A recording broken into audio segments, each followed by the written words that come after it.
we are announcing the release of $39 billion of American Rescue Plan funds to states, territories, and tribes to address the child care crisis caused by COVID-19. These funds are a critical step to pave the way for a strong economic recovery and a more equitable future.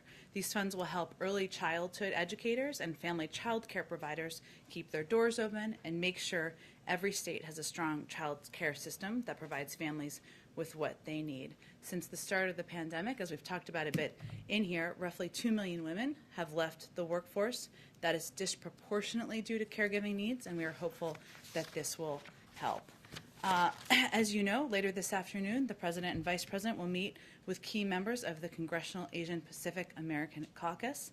The meeting will broadly focus on their priorities, our shared priorities, I should say, including critical issues such as combating anti-Asian hate, the American Jobs Plan's impact on shared infrastructure priorities, and immigration.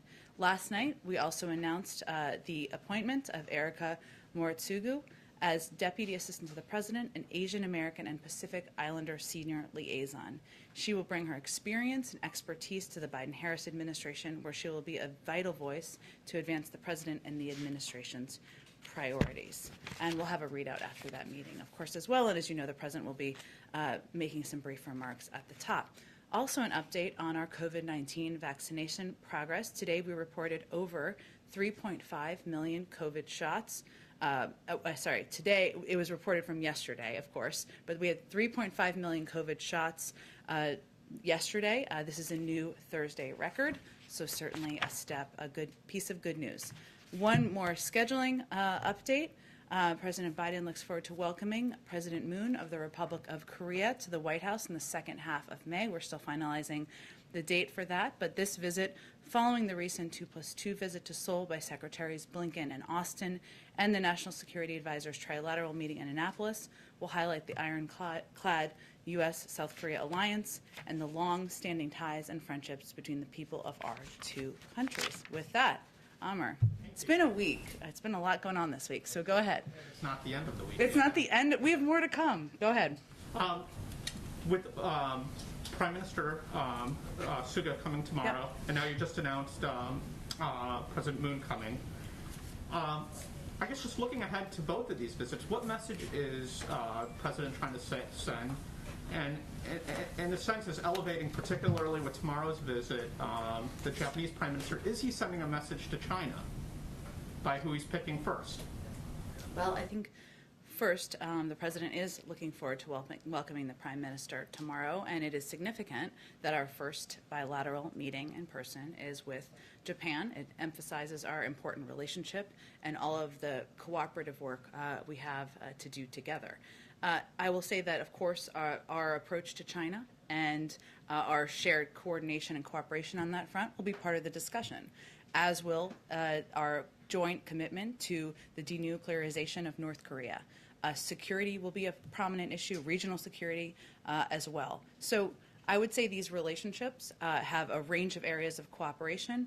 It's an opportunity to discuss those issues in person, and I would anticipate that China will be a part of the discussions. If I could ask just a question on the Russia sanctions today. In the statement, the White House noted reports that Russia encouraged Taliban attacks against U.S. and coalition personnel in Afghanistan. The word report seems to leave some ambiguity. Does the White House believe Russia placed bounties on American troops? Well, I would say first that we felt the reports were enough of a cause of concern that we wanted our intelligence community to look into those reports as a part of this overall assessment. They assessed with low to moderate confidence, as you alluded to, that Russian intelligence officers sought to encourage Taliban attacks against U.S. and coalition personnel in Afghanistan.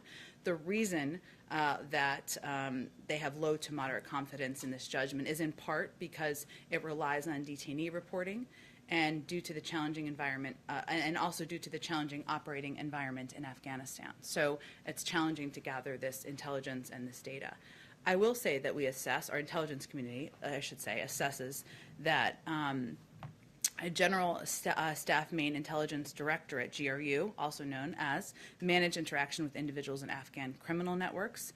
We have high confidence in that assessment, and the involvement of this GRU's unit is consistent with Russia's encouraging attacks against U.S. and coalition personnel in Afghanistan.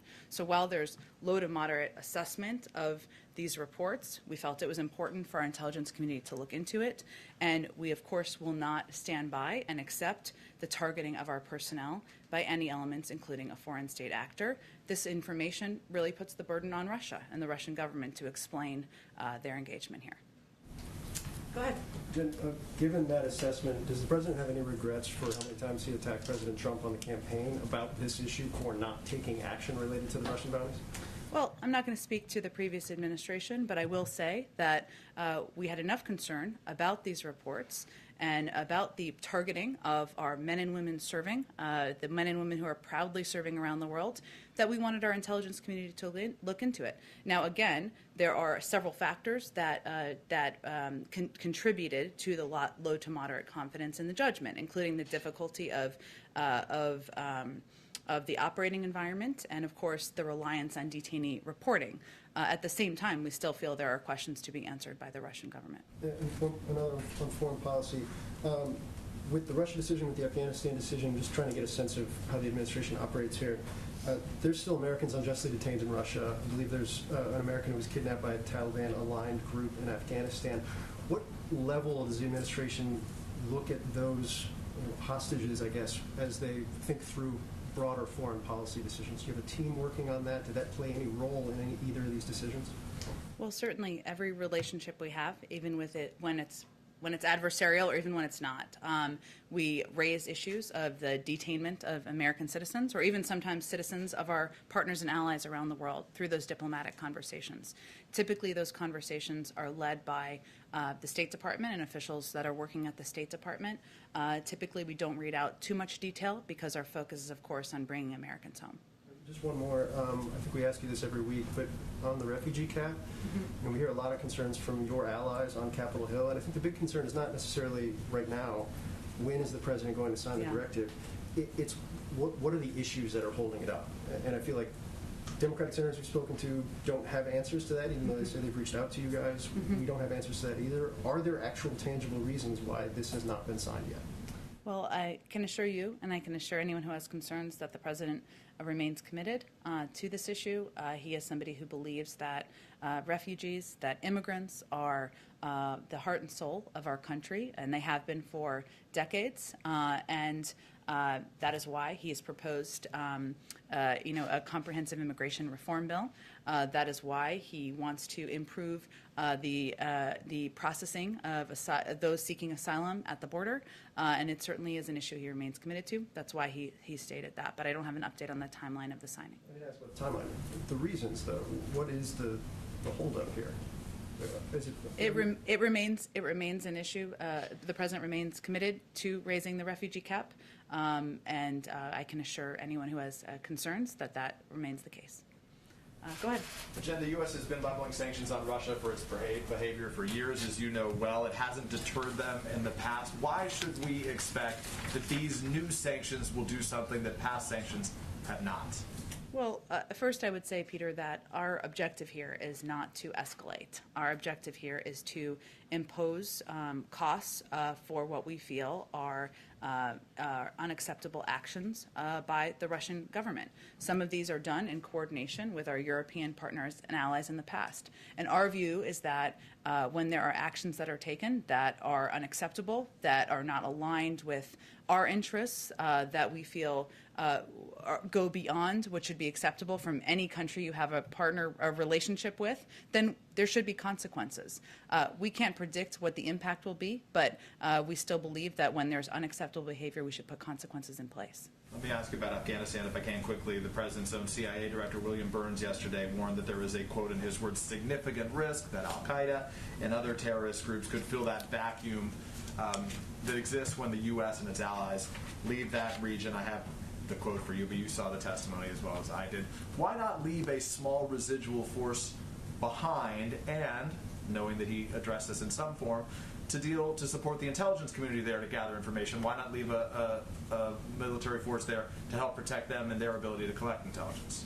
Well, first I will say that we believe we have the means to keep our eye on any terrorist threats or any sign of al-Qaeda's resurgence without having a persistent footprint on the ground. And the evaluation and the decision made by the president was that based on the recommendations, the advice from national security advisors, from his team across the administration, is that the threat against the homeland now emanating from Afghanistan can be kept to a level that can be addressed without that persistent footprint. Now, at the same time, because obviously our capacity and our capabilities have dramatically increased and improved over the last 20 years or even the 10 years. We're going to reposition our counterterrorism capabilities. We'll retain significant assets in the region, as he talked about, over-the-horizon capabilities to counter the potential reemergence of a terrorist threat. That's our focus and how we'll approach any rising threat. We're going through a bunch of different topics on the vaccine, and J&J, obviously, the task force or the response team doesn't brief on Thursdays. The single shot, as you know, was particularly attractive to those populations that are harder to reach right now. What specifically is the White House doing now to redouble its efforts to improve equity or to attain equity in the distribution of these vaccines? Well, I would say that if we take a step back, which we sometimes like to do, our focus has been on ensuring that equity and addressing any issues related to confidence was central to our strategy. So we have had a robust strategy in place long before the announcement by the FDA a couple of days ago. We've also seen so far that by the number of shots that we were able to distribute yesterday, some data and polling that's been out there, that, and we'll have to see as time goes on, that we have not seen to date yet an impact on confidence in the vaccines writ large. But there are a number of steps that we've taken over the course of time that we feel will continue to pay dividends and be impactful because we are over-preparers here. One is the launching of the Community Corps, our program to get fact-based messages into the hands of local messengers. More than 6,000 organizations are participating in that effort. We also launched a $3 billion effort to providing to states and community-based organizations funding and support to strengthen vaccine confidence. And we also have public health officials who have been out on your airwaves across the board communicating with local organizations to reassure and confirm that we have enough supply to meet the demand that is coming. The First Lady had a common medical procedure yesterday. An update on how she is doing?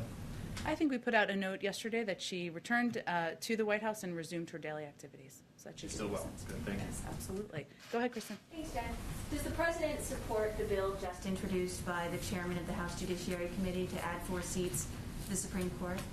Well, just last week, the President signed an executive order creating the Bipartisan Commission on the Supreme Court of the United States, a bipartisan group of over 30 constitutional and legal experts who are examining a range of questions about proposed potential reforms to the Supreme Court. And one of the issues they'll look at is, of course, the size of the court, but they'll also look at the court's role in the constitutional system, the length of service, the turnover of justices, and they're going to come back to the President with a report on what their discussions are and what their findings are. So he's going to wait for that to play out and wait to read that report. So, I mean, this isn't just coming from some obscure member of Congress. This is coming from the chairman of the House Judiciary Committee. So is the President, is the White House frustrated that Chairman Nadler perhaps didn't wait for this report from the commission that President Biden just called for last week? No, the President believes that it's important to take a look at a range of points of view, whether they are progressive or conservative, different sets of legal opinions, and he looks forward to assessing that himself. And I expect he will not have more to convey about any recommendations or views he'll have until he reads that report. But he certainly understands that members of Congress have a range of views, and they're going to propose legislation. He may or may not support it. So I just want to be clear here. The President does or does not think that this bill is premature? He believes that members of Congress have the right to put forward legislation on issues they support. His view is that he wants to hear from this commission that has a range of viewpoints. Okay, one more question. Senator Ed Markey, he just said this: we must expand the court and we must abolish the filibuster to do it. Is the White House comfortable with a Democratic senator explicitly linking those two ideas from the steps of the Supreme Court? The president believes that in freedom of speech and that members can come forward and share their points of views on a range of issues, including the future of the courts. He has his own view, and he looks forward to seeing the recommendations that comes out of his court commission. Okay, go ahead. I wanted to start with the Russia sanctions. Sure. The Kremlin's been kind of downplaying the actions today, noting that Americans still buy debt on the secondary market. There's also been some criticism from Republicans, including Senator Toomey, who noted that the Nord Stream 2 sanctions weren't part of this package. And so I was wondering if you could respond to both of those and maybe explain if this is a more modest package, then you could have perhaps pursued what the sort of strategic thinking behind that is.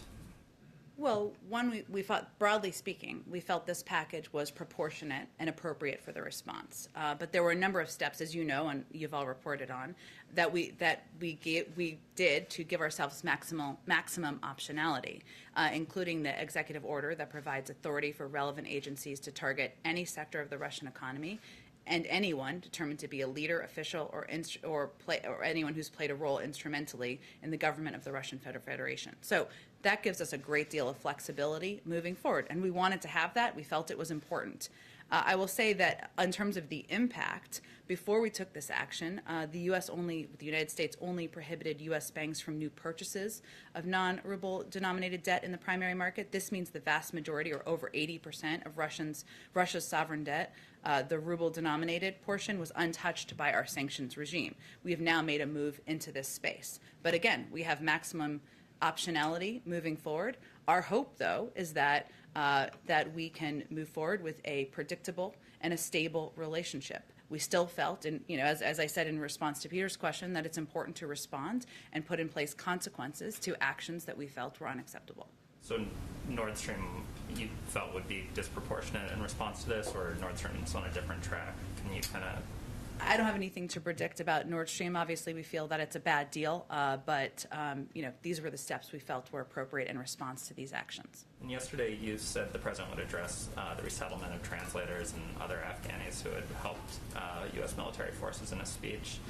Didn't sound like that made the final cut, so I'm wondering if you have any more details about that, especially considering the sort of immigration loopholes or immigration issues that have been present over the last year because of COVID. Sure, and I'm happy to get you more specific details from our national security team as well. I will say that we will continue to provide and work with Congress to expedite and expand special immigrant visas. We remain committed to working with and helping people who have served alongside and been important partners to our men and women serving on the ground in Afghanistan. And we are, of course, intend to maintain a diplomatic presence there as well to help with that. The last one, yesterday you guys said that you'd keep the temporary scheduling order on fentanyl substitutes. Mm-hmm. Civil rights groups have said that this is counterproductive. It makes it both harder for folks to seek treatment and sort of replicates the war on drug sort of criminal justice system that has been shown to disproportionately impact communities of color. And so I'm wondering if you could explain the decision and respond to some of those concerns. Well, this is a decision, of course, that's made in part, or the recommendations by ONDCP and the Department of Justice. And I would just reiterate that we are committed to avoiding expiration of this legislation, but we also have expressed legitimate concerns related to some components of it, including mandatory minimums. So we're having discussions about that, but we do want to avoid the expiration of this legislation and recognize the role that fentanyl plays. Go ahead. Thanks. The White House has said over and over again that you want a stable and predictable relationship with Russia. Yeah. But that seems to run completely counter to the way that Russia operates. They try to be unpredictable, and they have been destabilizing in their actions. So is this goal really realistic, to have a stable and predictable relationship with Russia? Well, we feel that has to be our objective, and that part of our objective is to, as you said, have a stable and predictable relationship in order to leave space to pursue areas where we feel there is greater opportunity, and also address areas where there might be greater challenge. Now, we're not going to get ahead of what those discussions look like. Obviously, this continues to be a difficult relationship.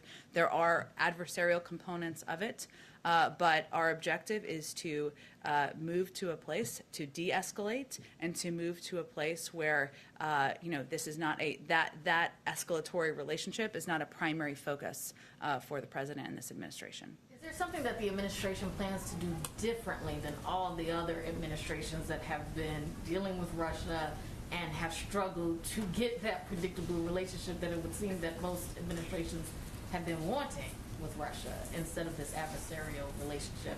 Is there something different that this administration plans to do? Well, I would say first we're going to be clear with Russia that we will impose consequences when warranted, and that we are not going to hold back when in response to their behavior.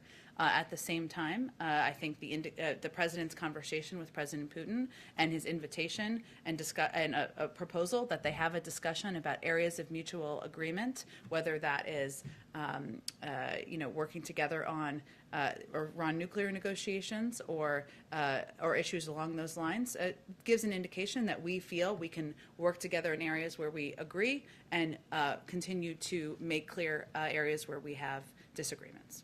On the issue of the sanctions, Russia has said that makes the idea of a summit, which President Biden had, broached, that makes that less likely to happen. Does the administration still expect to have a summit with Putin? Is that still something that the White House is going to press for? The invitation remains open, and we believe it would be a good step forward in continuing to move forward on a stable, the development of a stable and a predictable relationship. Just really quickly, so on the FDA kind of punted on the decision on J&J. Within 10 days, they're going to talk about that pause. Is the White House frustrated at all that that decision is kind of on hold right now, and that it's going to take 10 more days to decide whether that pause is going to be moved or changed or anything? Well, science moves at the speed of science, and they want to review more data. We believe they are the gold standard. The FDA is the gold standard in the world. Their thorough and transparent approach should give the American public additional confidence in the role they play and the approach the United States takes to the approval of vaccines out on the market. No, we remain confident that we have the supply needed to meet the demand. Because we are over-prepared and oversupplied, we remain confident in that. We've also seen, as I noted at the beginning of the briefing, positive so far in the last 24 to 36 hours, numbers in terms of individuals taking the vaccine. So we believe the FDA, their process to review the data is transparent, it's appropriate, it is the gold standard, and we will look forward to hearing what their outcome is. Go ahead, Tyler. Thanks. Last week, Roberta Jacobson announced that she's leaving. Who is the president's point person now moving forward on the border? Well, first I would say that Secretary Mayorkas will continue to play a predominant role here. There's different components of this, of course, because one of the things we've talked about is addressing the root causes. Ricardo Zuniga is a special envoy, has a great deal of experience in the region, in the Western Hemisphere. He was named to that position only just a few weeks ago, so he will continue to play a vital role. And of course, the Vice President will continue to play a role in the Northern Triangle as well. More on the vice president's role. Republicans have, over the past few days, been quite critical of the vice president. I've seen that. They need more to do, I think. And what her relationship is the White House suggesting that her diplomatic role is disconnected from the border? How are you guys squaring kind of how you think about that issue? I will say, all respect to you, but this confusion is very perplexing to me. I have to be honest, because the current president, who was the vice president, he ran point on the Northern Triangle when he was vice president. And that's obviously a role that is focused on diplomacy. It's focused on working with these countries, working with these leaders, and the vice president has had a number of those conversations at the leader level and having a discussion about what steps can be taken, whether it's improving the personnel and the approach they each take at the border. We've seen some steps they've taken on that front, or whether it is working with them to determine how we can provide the best assistance to address the root causes over the long term. That's the role that the Vice President is playing. That is certainly a significant role. Of course, that's linked, because if we don't address the root causes, we will continue to see influxes and large number of migrants coming to the border cycle after cycle, just as we have seen over the last several years. It is not a even a one-woman job. It is a high-level official job, and so Secretary Mayorkas is playing obviously a significant role, overseeing the Border Patrol facilities, overseeing a lot of steps and policy proposals that are coming about the border. The Secretary of Health and Human Services oversees the shelters. This is an interagency process, as it should be and as it has always been. And just one on the J&J vaccine. Yeah. Some White House officials were touting polling data that came out yesterday that showed the pause in the distribution of the J&J vaccine instilled confidence in Americans. New polling has come out today that shows that to be the opposite. Actually, there's some decline in confidence around the J&J vaccine. How do you reconcile those two, and what is the White House doing proactively to try to deal with issues of vaccine hesitancy? Well, first, to be clear, I think the poll you're referencing from yesterday was measuring vaccine confidence writ large in all of the vaccines. And I think the poll today, if I'm correct, but correct me if I'm wrong here, was related specifically only to Johnson & Johnson, which are slightly different. So there's a little apples and oranges. Some White House officials were touting that data yesterday on Twitter about pointing to it, saying, look, the pause was a good thing given this data. So I think... Correct, which is what the poll said. So what I'm conveying is they were not measuring the same thing, which is, I think, important for people to understand. Our focus is on ensuring we get shots in the arms of every adult American. And we have enough Moderna and Pfizer vaccine to do that. We will.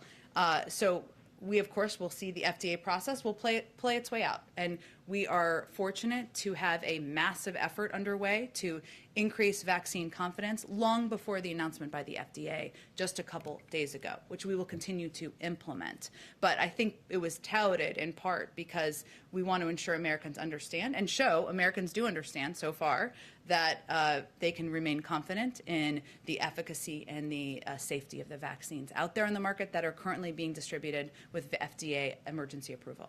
Just two quick ones. Do you think that Secretary Becerra will be making a briefing room appearance at any point? I know a lot of the cabinet secretaries have come in. As you said, he has a big role in what's going on with the care of migrant children. Will we have an opportunity to ask him questions about other cabinet secretaries? Absolutely. We haven't had all of the secretaries, as you know, here, and we hope to get them all in here in the coming weeks. And then one more quick one. Is the administration still planning to roll out the second part of the infrastructure, the American Families Plan, this month? That is our intention. No changes on that front? Nope. That's our intention. Go ahead, Jeff. Janet, a couple more follow-ups on Russia. Sure.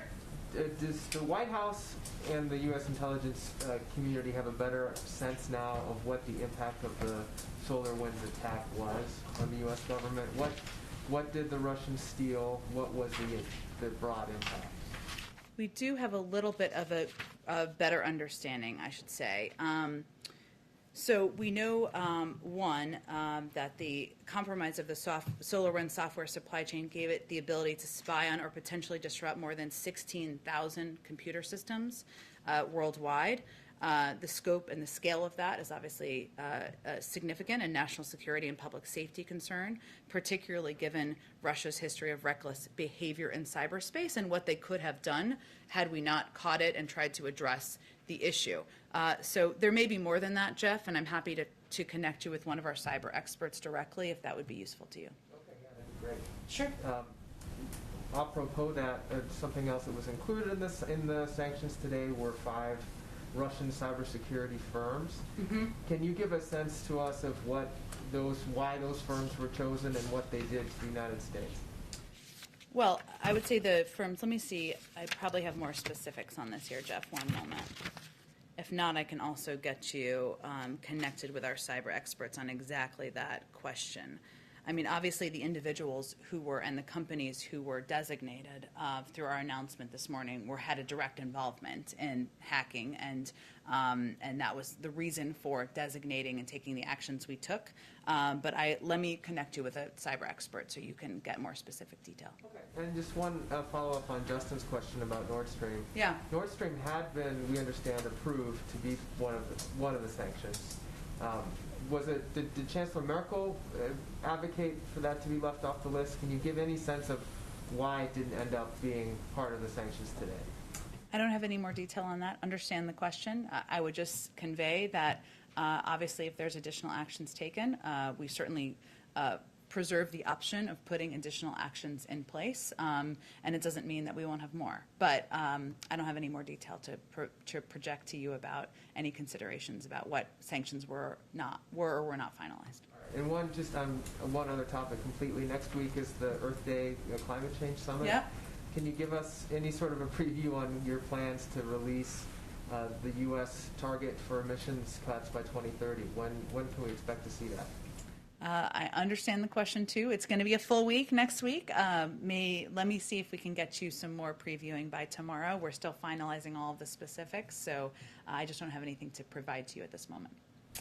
All right, go ahead. Hi, Laura. Hi, thanks. To follow up on a question Phil asked earlier, immigrant and refugee advocates say they can't recall a time when a presidential declaration took this long after first announcing to increase the refugee cap. So just ask again, I mean, what is the delay here? Again, I can just reiterate the president remains committed to raising the refugee cap, and obviously his commitment to ensuring that we are treating refugees, immigrants, people who come into our country with humanity is evident in most of his policies, but I don't have any more specifics for you. Okay. On the infrastructure bill, Speaker Pelosi says that she wants to get this all done by July 4th. So how much time is the White House willing to negotiate with Republicans before you start making big decisions about what to push through?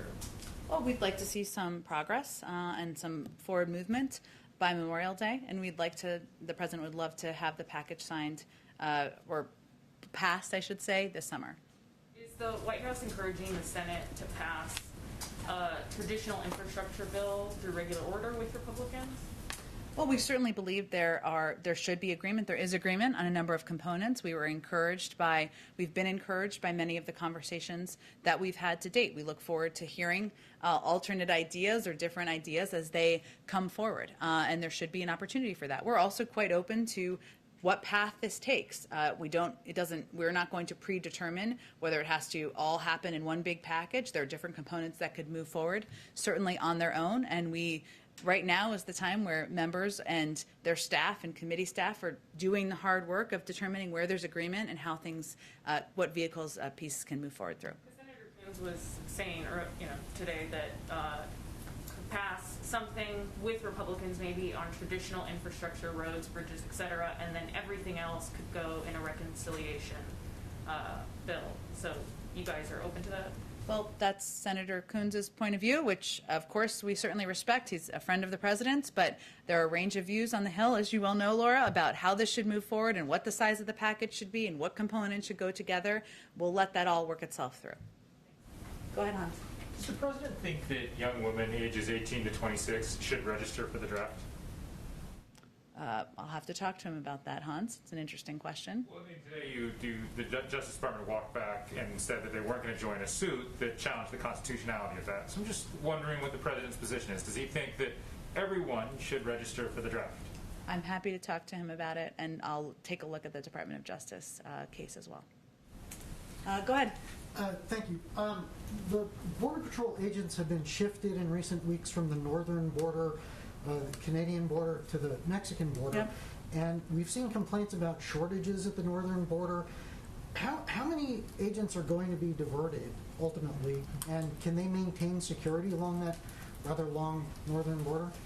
Well, I'm sure that is assessed as they are making changes or shifting resources. I would certainly point you to the Department of Homeland Security for specifics about the movement of Border Patrol agents.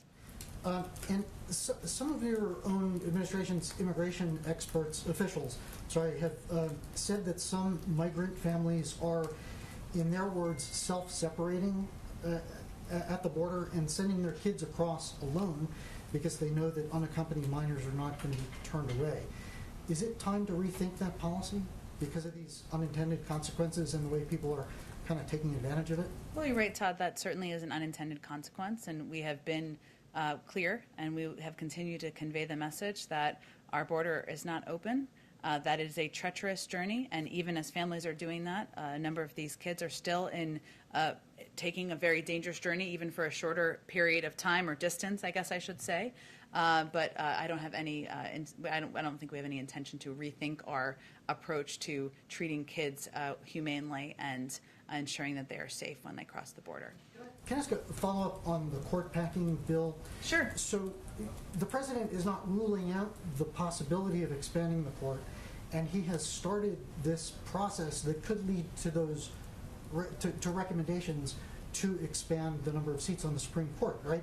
So I think that's getting a little bit ahead of the process. This is a commission that has officials who are many very progressive, many very conservative, have a range of viewpoints. They're going to look at a number of issues. The size of the court is one of the issues, but there are a number of other issues they'll look at. I'm sure the president will look forward to reviewing that report when it comes to his desk, and then I'm sure it will impact his thinking moving forward. But we don't know what that report will look like, and he obviously can then still make the decision about what he supports. But he hasn't taken the idea off the table, so isn't it a fair inference that he is open to the idea of expanding the size of the court? Well, he's spoken to the issue in the past during the campaign. His position has not changed. However, he believes that it was important to look at a range of issues related to the court, given at times the politicization of the court, and that is what he has asked this commission to do. Go ahead. Thank you, Jen. Three quick questions. Sure. First one, I want to go back on Russia and the sanctions. Okay. Now that we know the details, can we just go back? Can you bring us back to the conversation the president had with President Putin? What was his reaction? How cold or warm was it as a conversation? President Putin's reaction? I would point you to the Russians to characterize that. People at the administration were on the call listening to his reaction. Yeah. How the two men talked to each other through translators, I Yeah. guess. Was it warm a little bit? Was it cold? I'm not going to characterize the tone. I will say that on that call, the president made clear that there would be consequences, that consequences would be coming. He also suggested that they meet in person and that he wanted to have a stable and predictable relationship. So the content, I think, can tell you a lot about the tone of the conversation. About President Moon's visit next month. Can you tell us if the administration had made some more steps to start a dialogue with North Korea? And I guess it will be also part of the conversation with President Moon. There's been an ongoing review, of course, of the approach and the steps forward here. Of course, our objective is a denuclearized North Korea. That remains our focus, but I don't have anything more about the review to read out. It's an important part of our objective is to take our approach and approach the denuclearization of the North Korean peninsula in close coordination with our partners and allies in the region, and certainly South Korea and Japan are two of our important partners in the region. And last question, my Canadian one of the day. Okay. Knowing that communities on both sides of the borders are suffering from the closing of the borders, and the fact that now the vaccination has been going well on this side of the border, have conversations started with the Trudeau government about loosening the restrictions? Well, we would obviously conversations, and that is raised, as you know, by foreign governments, including Canada, certainly for the reasons that you outlined. But we are going to base any decision on the guidance and the recommendations of our health and medical experts. And there's been no change that I'm aware of at this point. Go ahead. Hi, Jen. Thanks. I wanted to go back to the infrastructure plan, Sure. and specifically the tax portion. Okay. What parts of that is the president flexible on? Are there parts of it that he would be open to negotiating about? You mean in terms of the pay-fors? Well, the president is quite open to alternate proposals to paying for his package.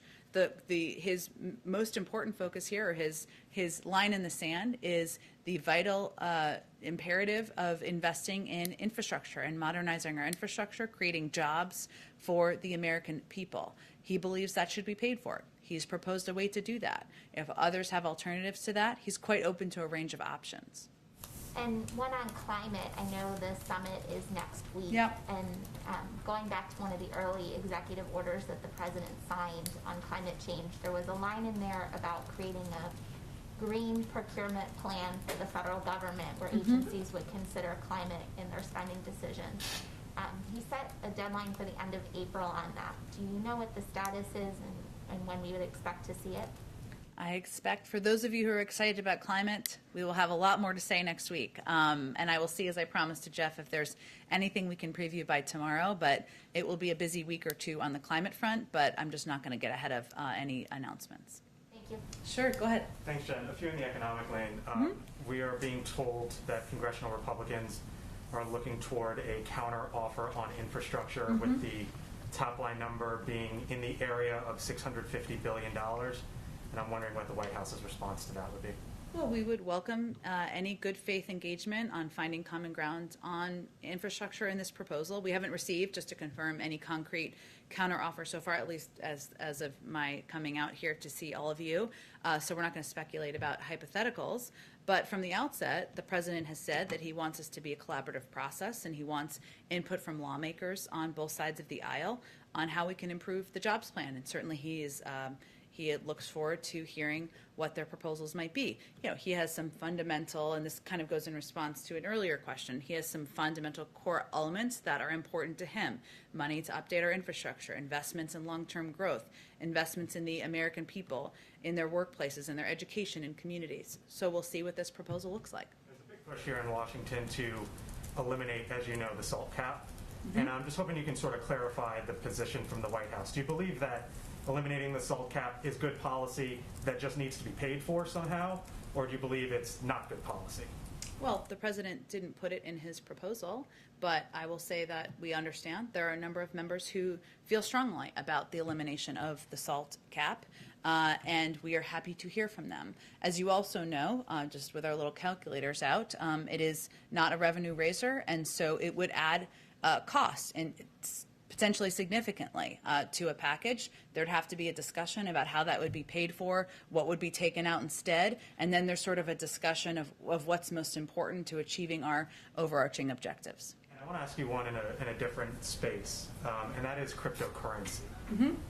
In the news the last many weeks, and certainly the last few days here, $2 trillion market cap, big growing space. We've heard from Janet Yellen, her thoughts. We've heard from Jay Powell, his thoughts. We've heard from Gary Gensler, his thoughts. And to the best of my knowledge, I don't believe we've heard President Biden, his thoughts on cryptocurrency. So can you give us some sort of insight? What is the president's thinking on it? I would suggest that Secretary Yellen, who is our, of course, Treasury Secretary, is the appropriate person to speak to it. I don't think the president has a disagreement with her on this particular issue, or most. So if he doesn't have a disagreement, does he think that there needs to be some form of regulation at some point? We would defer to her and her comments and views on cryptocurrency in the market. Oh, go ahead. I just wanted to follow on your answer on North Korea. Sure. This is a very semantic question, okay. but you said that the U.S. is seeking the denuclearization of North Korea, and then later you said the North Korean peninsula, and that sort of betrays North Korea. The thrust of my question, which is the policy was long denuclearization of the entire Korean peninsula. And so I'm wondering if you could explain why that's sort of shifted in the administration, and if you no longer see denuclearization of South Korea as part of this long-term negotiation. Well, I would say that it's just an indication that we understand that the denuclearization. I mean, I wouldn't overthink this, to be honest, but because we sometimes say one, we sometimes say the other. But we understand the intentions of the North Korean leadership are ones that we have concerns about, and that certainly is a factor. Yes. A couple last thoughts. As it relates to the expanding the court discussion, Nancy Pelosi, we heard her say she wouldn't bring that proposal to the floor. Did the president speak to Speaker Pelosi in advance of her making those comments? I don't have any calls to read out. I think the president's been pretty, he's spoken about his views, and obviously he announced the commission publicly last week. And as it relates to his views as a senator, his view was, he was speaking of President Roosevelt then, who wanted to expand the court by 6 seats. He said it was a, quote, boneheaded idea. Does he still believe it's a boneheaded idea? Well, the president feels that it's important to take a look at a range of issues related to the courts. And I think that's an indication that he's seen the impact in recent years. And it's time to take a fresh and clear look at a range of issues. The size is one of them, but so is the length of service, the selection, the case selection rules and practices. The last question is on the vaccine. Just one other thing. We heard with J&J now out of commission for the near term, at least for these next 10 days or however long it would be. The White House says that they will have enough doses for every American who wants it by the end of July, I think was the latest. Not just for everyone who wants it, but to be able to give it to them for everybody who wants it by the end of July. Mm-hmm. My question is that requires a calculation by the White House about how many Americans they believe do not want it. So the question is, how many Americans, by your judgment, by the White House's judgment, are you assessing do not want to take a vaccine? Well, I would say, let me try to answer this question. I think this is going to get to your part of your question here is, when we say we are confident we're going to have supply for all eligible populations who want it, that means that by the end of May, for about 80% of the population, by the end of July, about 90% of the population. We also recognize, and as you guys have reported on, that there are populations in the country that are going to be hesitant or going to be reluctant to get the vaccine. We have a massive campaign to communicate about the efficacy, the safety through a range of trusted messengers. And so we are working to rebuild that confidence as well. But we're talking about what we think the demand will look like. So to be clear in terms of the demand, is there a figure, though, to have this assessment, there is an expectation that you guys believe there will be some Americans who won't? Where do you set that number right now? Obviously, you're trying to overcome it. Right now, what is your belief in terms of how many tens of millions of Americans it is that will say no? I don't have an assessment. I mean, there's no playbook for this, right? So what I'm conveying to you is that when we say we will have enough 80% of the adult population by the end of May, we think that will meet the demand, right? But we assess day by day, week by week, what progress we're making on addressing any issues with confidence. Because by the end of May, I think by my calculation, having read on this, it's 220 million total available doses, I think, that would, or 220 million Americans who could have been get their shots by then. That means that there's an additional number of Americans above that who wouldn't, but you guys don't have a specific number that you're circling right now. I don't have any number to share with all of you. Thanks. Okay. Oh, go ahead. Did you have one last question? I wanted to ask about the Supreme Court commission that you've been talking about during the briefing. Will that commission at all study lower court reform? It is looking at 5 issues. It's primarily focused on the Supreme Court. It's a presidential commission on the Supreme Court of the United States, so it will primarily be looking at the court's role in the constitutional system, the length of service, the turnover of justices on the court, the membership and size of the court's case selection rules and practices, but the Supreme Court will be the focus. So no lower court at this point? That's what the focus of that commission is. Okay, thanks everyone. Share participants for the 2 o'clock when you get a chance. Oh, sure.